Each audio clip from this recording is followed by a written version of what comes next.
Right, everybody, welcome back to another video on the channel. It is another match day review today. Today we're reviewing, Man City 3, Fulham 0 that happened yesterday at the Etihad. Quite a comprehensive victory for Pep Guardiola's Man City. Quite an easy victory in the end, quite comfortable. So looking at how Man City lined up, Ederson, it was a 4-3-3.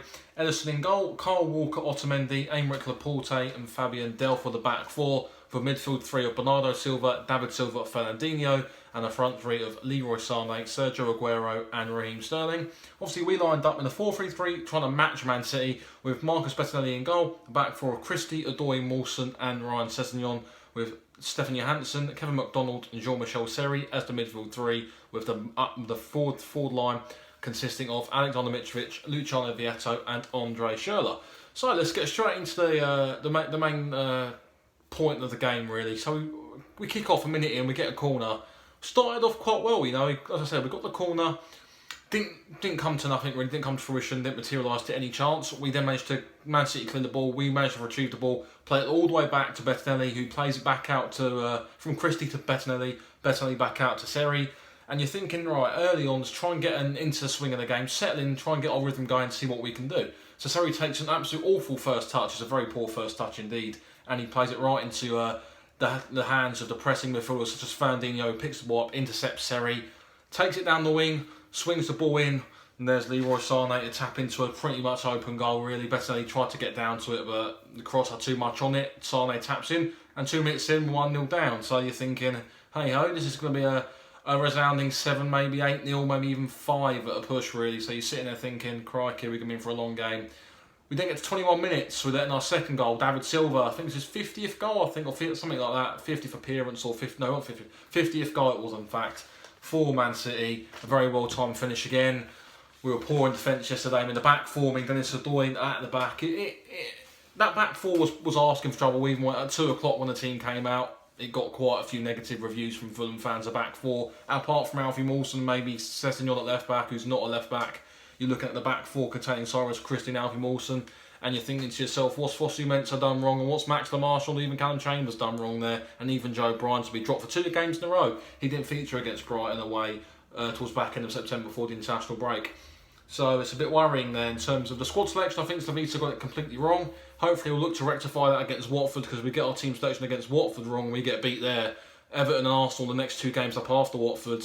And we can't afford to lose another couple of games. We need to get something from the Watford game, ideally a win, because as I said, Everton away, all right, they got beat with West Ham about half an hour ago, but you know they're going to be a tough one to crack. They've got Richarlison coming back from suspension, so we need to get a win against Watford. It'll be a big game. But going back to the review, we got to half time. It was 2-0. When you think to yourself, we've been there before at the Etihad, been there, done it at 2-0, came back and won 3-2. Could it be shades of 2007-08, where we came back at that time under Roy Hodgson? But it wasn't meant to be. Obviously, early on in the second half, Raheem Sterling, 90 seconds into the second half, 10 seconds later than the first goal in the first half, he wraps up the game basically with a lovely cross into the box. He taps into an open goal, and it's 3-0, and you're thinking, this is definitely going to be about a cricket score. Man City had the chance in the first half. Marcus Bettinelli probably kept that from being a cricket score really. He made a number of good saves in the first half, albeit a couple of one-on-ones, made a crucial number of stops really, and it could have even been more towards the end of the half. And it's satisfactory that it was 3-0, but I think the scoreline flatters us more than it does Man City, because on another day it could have been about 5 or 6, even 7 at a push. So guys, looking at the way we played, it was just disappointing really. I don't think we really give it much of a go. We turned up probably trying to attack Man City, which is fantastic. You know, we're showing teams respect, but in the same breath, we're not going to change our style of play.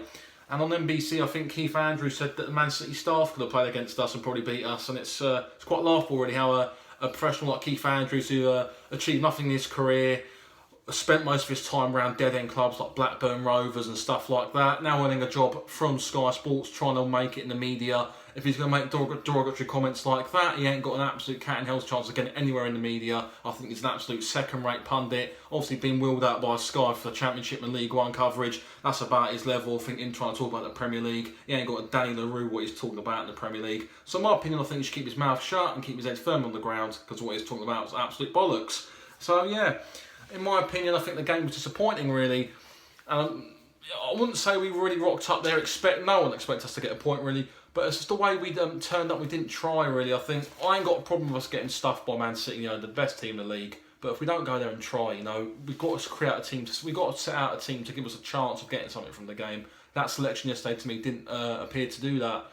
And it was frustrating really because we kind of shot ourselves in the foot an hour before we even kicked off with that team selection. It was poor. It was a team you probably expect us to play in the Championship when we were down there last season. And to me, I think, looking at some of the players, you've got to think, what have they done to warrant a start? I mean, Johansson, I was all for him starting against Brighton last week because that certain type of game against Brighton would have probably suited him more than a type of game at Man City where they're going to get the ball down, starve you the ball, if they lose the ball, they're going to turn over you quickly and press you, compared to a team like Brighton, which can be rough, tough, and probably a hard day's afternoon down there. But it's disappointing, obviously. After the end of the game, a lot of opinions were said on social media, including myself, where team selection was highlighted. It was poor to a lot of people, not just myself. A number of Fulham fans highlighted that even before kick-off. It just shows you how much we rate the players who played, really. And you've got to think now where we go from here. I mean, defensively, again, all over the place. Alfie Mawson doesn't look fit enough to me. I think there was a chance in the first half, I think, where Sterling went through one-on-one with Besseling, made a very good save. Alfie Mawson looks very robotic and stiff, really. He's not had the pre-season, I don't think, since coming in from Swansea in the summer.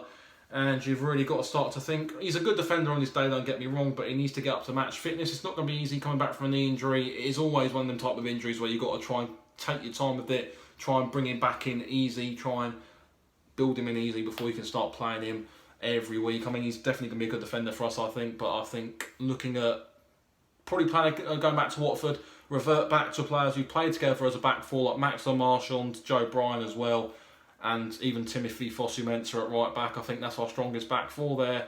Even Callum Chambers could come in and push. There's talk of Tim Ream coming back from his back problem. I don't think he gets anywhere near that first team, in my opinion. I don't think he's quite good enough to make that step up from Championship to Premier League. And I think he will struggle should he be back in the team.